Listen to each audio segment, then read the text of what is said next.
Good morning students, केम छो बधा मजामा? Okay, तो लास्ट वीडियो लेक्चर में આપણે આપણી સૌથી ઇમ્પોર્ટન્ટ થિયરી નિયમિત પ્રવેગી ગતિના સમીકરણ, જે ત્રણ સમીકરણ હતા તે આલેખની રીતે મેળવેલા, એ સૌથી વધારે ઇમ્પોર્ટન્ટ થિયરી જે વારંવાર તમારા ધોરણ 11 ના પ્રકરણ 3 માં થિયરીમાં એ પૂછાય છે, બરાબર? ઓકે, તો એ થિયરી તમારે એકદમ વ્યવસ્થિત કરવાની. હવે આજે એ ત્રણ નિયમિત પ્રવેગી ગતિના સમીકરણ, બરાબર? પ્રવેગી ગતિ એટલે શું? કે વેગ જેમ જેમ ધીમે ધીમે ધીમે ધીમે સરખા સમયમાં સરખો વેગ વધ્યા કરતો હોય તો એને કહેવાય નિયમિત પ્રવેગી ગતિ, બરાબર? પરંતુ જો સરખા સમયમાં એક સરખી રીતે વેગ ઘટ્યા કરતો હોય, હને, તો એવી ગતિને કહેવાય નિયમિત પ્રતિપ્રવેગી ગતિ. હને, વેગ વધતો હોય તો પ્રવેગ ધન આવે, બરાબર? અને વેગ ઘટતો હોય તો પ્રવેગ ઋણ આવે. હને, અને પ્રવેગ ઋણ આવે એટલે એને આપણે કહીએ પ્રતિપ્રવેગ. ઓકે, ચાલો હવે આજે આપણી પાસે 2 માર્ક્સના લેવલના 2 દાખલા છે, બરાબર? એકદમ ઈઝી છે અને સમીકરણ પર આધારિત છે. પહેલા તો સમીકરણ શું છે તે મને 3 તમારે યાદ રાખવા પડશે. પહેલું સમીકરણ વેગનું છે. વેગ v બરાબર v0 પ્લસ at. જ્યાં વેગ અંતિમ વેગ, આ પ્રારંભિક વેગ, આ પ્રવેગ અને આ સમય, બરાબર? બીજું સમીકરણ છે તે અંતરનું છે, પદાર્થને કાપેલું અંતર. x બરાબર v0t પ્લસ 1/2 at². આ છે. અને ત્રીજું સમીકરણ છે જેમાં સમયનું કોઈ મેન્શન નથી, તે છે v² માઈનસ v0² બરાબર 2ax. આ ત્રણ સમીકરણ આધારિત આપણે દાખલા કરવાના છે, બરાબર? ઓકે, તો આ ત્રણ સમીકરણો તમારે એકદમ પ્રોપર તૈયાર કરવા, બરાબર? ગોખી મૂકવા એમ કે તો ચાલે, બરાબર? અને જો આવડી જાય તો એકવાર રફ પેજમાં 3 સમીકરણો જાતે લખવા, બરાબર? કે હવે પછીના જેટલા પણ દાખલા છે તે આ જ સમીકરણ 3 ઉપરથી જ બધા સોલ્વ થશે. ઓકે, ચાલો તો ઉદાહરણ નંબર 7 2 માર્ક્સ માટે. રકમ તો થોડી જાડી છે પણ આપણે એક શોર્ટમાં લખેલું છે કે સ્ટોપિંગ ડિસ્ટન્સ. હા, એટલે શું? સ્ટોપિંગ ડિસ્ટન્સ એટલે શું? તો જો ધારો કે કોઈ વાહન ગતિમાં છે, બરાબર? તો વાહન ગતિમાં હોય અને જો બ્રેક લગાવવામાં આવે તો કે ત્યાં જ ઊભી રહી જાય વાહન? એવું તો ના થાય ને. હા ને, તમે બ્રેક લગાવો તો થોડુંક અંતર કાપીને તમારું વાહન થોપશે, એટલે અંતિમ વેગ 0 થશે, બરાબર? હા, તો જો આમાં વેગમાં ઘટાડો થયેલો છે એટલે પ્રવેગ તો ઋણ જ આવશે. હા ને, અને તમે જેવી બ્રેક મારો એટલે તરત તો ના ઊભી રહે, પણ થોડુંક અંતર કાપીને ઊભી રહે તમારું વાહન. તો આ જે બ્રેક માર્યા પછી જે થોભે, તો એ થોભવા પહેલા જે અંતર કાપે ને વાહન, તે વાહનને શું કહેવાય? તે વાહનનું સ્ટોપિંગ ડિસ્ટન્સ. એટલે સ્ટોપિંગ ડિસ્ટન્સ એટલે શું? તો ગતિમાન વાહનને જ્યારે બ્રેક લગાડવામાં ત્યારે તે થોભે એ પહેલા કાપેલા અંતરને આપણે શું કહેશું? Stopping distance. ક્લિયર? ઓકે, તો હવે આ સ્ટોપિંગ ડિસ્ટન્સ એટલે d, અને સ્ટોપ થવા માટે, બરાબર, એટલે અંતિમ વેગ કેટલો થશે? છેલ્લે વાહનનો વેગ, અંતિમ વેગ કેટલો લેવાય? 0. આમાં કોઈ સમયનું મેન્શન છે? નથી. ઓકે, તો સમય વગરનું આપણે અચળ પ્રવેગી ગતિનું સૂત્ર, સમય વગરનું સૂત્ર શું છે? અચળ, અહીં પ્રતિપ્રવેગી ગતિ આવશે ને, કે વેગમાં શું છે? ઘટાડો. તો અચળ પ્રતિપ્રવેગી ગતિ માટે સમય વગર વાળું સમીકરણ નંબર 3 શું છે? v² - v0² બરાબર 2ax છે એવું આ સૂત્ર, બરાબર. હવે જો આમાં વાહનનો અંતિમ વેગ તો કેટલો? છેલ્લે વાહન ગતિમાન વાહન થોભેલું જ છે ને, એટલે અંતિમ વેગ v બરાબર કેટલો લેશું? 0. પ્રારંભિક વેગ આપણને ખબર નથી, 2a, બરાબર. અને પ્રવેગ એ તો આપણે માઈનસ માં લેશું પ્રવેગ, કેમ કે પ્રતિપ્રવેગી ગતિ છે, વાહનની ગતિ ઓછી થાય છે એટલે પ્રવેગ ઋણ લેવાશે. અને જે આ અંતર છે x, એટલે એને આપણે સ્ટોપિંગ ડિસ્ટન્સ લેશું ds, બરાબર. તો આ ds ને આપણે કરતા બનાવશું, બરાબર. તો જોજો, એટલે માટે આમાં મૂકો તો v ની જગ્યાએ તો 0, અંતિમ વેગ 0 માઈનસ v0² બરાબર 2 માઈનસ a into ds, બરાબર. ઓકે, તો અહીંયા શું થશે? 0 તો નીકળી જશે એટલે માઈનસ v0² બરાબર માઈનસ 2a into ds, બરાબર. તો બોલો, આપણે આ માઈનસ અને માઈનસ તો કેન્સલ થઈ જશે એટલે સ્ટોપિંગ ડિસ્ટન્સ નું સૂત્ર ds બરાબર ગુણાકારમાં છે ને twice, તો છેદમાં આવી જશે. તો શું થશે? v0² ના છેદમાં 2a. બોલો, સમજ પડી કે? સમજ પડી ને તમને?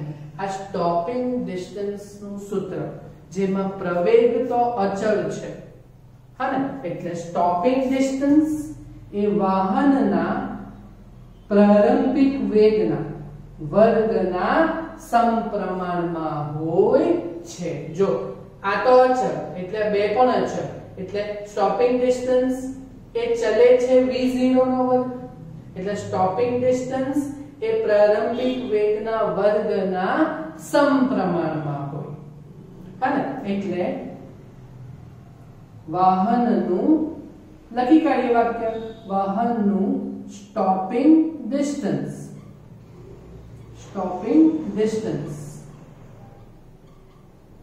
ds એ વાહનના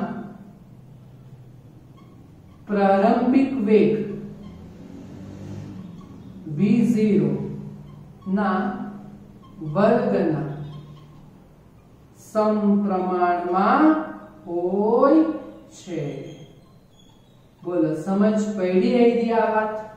હા, સૂત્ર તો આવી ગયો. હવે વધારે શું સમજવું એક વાક્ય આપણે, કે જો પ્રવેગ તો અચળ છે, અચળ એટલે સ્ટોપિંગ ડિસ્ટન્સ ચલે છે v0 નો વર્ગ, એટલે સ્ટોપિંગ ડિસ્ટન્સ એ પ્રારંભિક વેગના વર્ગના સમપ્રમાણમાં હોય છે. સમજ પડી આ વાત? હા ને. એટલે જો 1 માર્કના VSQ માં શોર્ટ ક્વેશ્ચનમાં કે MCQ જો પૂછવાનો હોય તો એમ પૂછે કે જો વાહનનો પ્રારંભિક વેગ બમણો કરવામાં આવે તો સ્ટોપિંગ ડિસ્ટન્સ કેટલા ગણું થાય? તો વર્ગના સમપ્રમાણમાં ને, તો બમણો કરીએ વેગ તો બમણાનો વર્ગ 2 નો વર્ગ 4, તો સ્ટોપિંગ ડિસ્ટન્સ 4 ગણું થશે. જો 3 ગણો વેગ, પ્રારંભિક વેગ જો 3 ગણો હોય તો 3 નો વર્ગ 9, તો સ્ટોપિંગ ડિસ્ટન્સ 9 ગણું થશે. આ VSQ ની વાત થાય છે, બાકી દાખલો તો અહીંયા પતી ગયો. બોલો, સમજ પડી આવ્યું? તમને સમીકરણો આવડવા જોઈએ. ક્લિયર? સમજ પડી આવ્યું? હા ને. ઓકે, તો હવે આપણે આગળ વધીએ. તો બીજો એવો જ 2 માર્ક્સના લેવલનો દાખલો છે, તે છે આપણી પાસે સ્વાધ્યાયનો 6થો દાખલો. હા ને. તો સ્વાધ્યાયના 6થા દાખલા પર ફોકસ કરજો. રકમ વાંચી ગણતરીના બેઝ છે કે એક સુરેખ રાજમાર્ગ પર, એટલે હાઈવે પર 126 કિલોમીટરની ઝડપે દોડી રહેલ કાર 200 મીટર અંતર કાપીને ઊભી રાખવી છે, હે ને? એટલે છેલ્લે કારને તો શું રાખવાની છે? ઊભી, એટલે સ્ટોપ કરવાની છે, બરાબર? ઓકે, તો કારને ઊભી રાખવાની છે, એટલે અંતિમ વેગ v એ તો 0 લેવાનો. તો આ કયો વેગ આપેલો છે? ઝડપ પ્રારંભિક આપેલી છે. તો આને આપણે શું કહેશું? v0. અચ્છા, v0 કેટલું આપેલું છે આપણને? 126 કિલોમીટર પર કલાક, બરાબર? પણ બોલો, ઝડપ વેગ એનો SI એકમ તો શું છે? મીટર પર સેકન્ડ, બરાબર? તો મીટર પર સેકન્ડમાં આવ્યું આ ફેરવવાનું. તમને આવડે કેવી રીતે ફેરવાય? હા, કિલોમીટર પર કલાક છે એનું આપણે શેમાં ફેરવવાનું છે? મીટર પર સેકન્ડમાં. 126 તો એમ જ. બોલો, મીટર પર સેકન્ડમાં ફેરવવાનું હોય તો 1 કિલોમીટર એટલે કેટલા મીટર? કિલો એટલે 1000 ને? હા, એટલે કિલોમીટર ઉપર છે એટલે કિલોમીટર નું મીટરમાં કરવાનું હોય તો ગુણ્યા 1000. આ તમને આવડે ને? હા, અને છેદમાં કલાકનું સેકન્ડમાં ફેરવવાનું. એટલે 1 કલાકમાં કેટલી સેકન્ડ? સમજ પડે? 1 કલાકમાં આપણે સેકન્ડ, જો 1 કલાકમાં કેટલી સેકન્ડ એવું શોધવાનું હોય તો શું કરીએ? તો કલાકમાં કેટલી મિનિટ? 60. ઓકે, 60, બરાબર? અને 1 મિનિટમાં કેટલી સેકન્ડ? 60, એટલે 60. બોલો, બેનો સરવાળો કરવાનો કે ગુણાકાર કરવાનો? કલાકમાં 60 મિનિટ ને 1 મિનિટમાં 60 સેકન્ડ, એટલે 60 ગુણ્યા 60 થશે કે નહીં?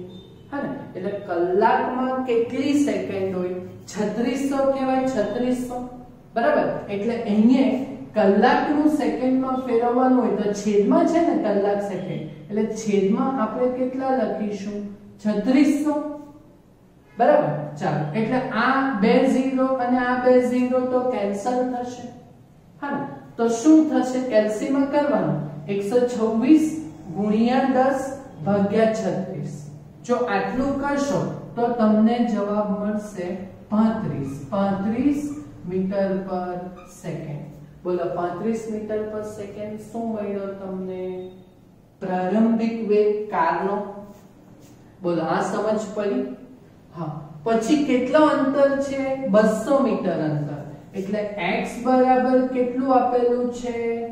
200 મીટર અંતર આપેલું છે, હા ને? અને પછી શું રાખવી છે? ઊભી રાખવી છે. ઊભી રાખવાની એટલે કારને આપણે સ્ટોપ કરી દેવાની છે. એટલે અંતિમ વેગ v કેટલો છે? 0 મીટર પર સેકન્ડ, હા ને? તો બોલો, પહેલો સવાલ શું શોધવાનું કીધેલું છે આપણને? કે સવાલ નંબર 1 શું શોધવાનું કીધેલું છે? પ્રતિપ્રવેગ. એટલે આપણે પ્રવેગ જ શોધશું, પણ એ માઈનસમાં આવશે, હા ને? એટલે પહેલો સવાલ છે પ્રતિપ્રવેગ. એ બરાબર ક્વેશ્ચન માર્ક. બોલો, પ્રતિપ્રવેગ શોધવાનું છે. બોલો, આ વસ્તુ કેવી રીતે શોધીશું? બોલો, આમાં કોઈમાં સમય આપેલો છે? નથી આપેલો. તો સમય વગરવાળું આપણું સૂત્ર કયું છે? ત્રીજા નંબરનું છે. ઓકે, ત્રીજા નંબરનું સમય વગરવાળું સૂત્ર શું છે? v² - v0² બરાબર 2ax છે ને? બરાબર? ઓકે, ચાલો હવે આ v એટલે અંતિમ વેગ. કાર છેલ્લે આપણે થોભી જ રખાવેલી છે એટલે અંતિમ વેગ 0 નો વર્ગ માઈનસ અહીંયા પ્રારંભિક વેગ આપણે મીટર પર સેકન્ડમાં ફેરવ્યો એટલે 35 નો વર્ગ, બરાબર, ઇઝ ઇક્વલ ટુ 2. આ પ્રવેગ તો શોધવાનો છે અને અંતર આપણને આપેલું છે 200 આપેલું છે. ઓકે, એટલે 0 નો વર્ગ એ તો 0 એટલે માઈનસ અહીંયા 35 નો વર્ગ જોવો પડશે. ચાલો આપણે 35 નો વર્ગ કરીએ તો 1 1225 આવશે।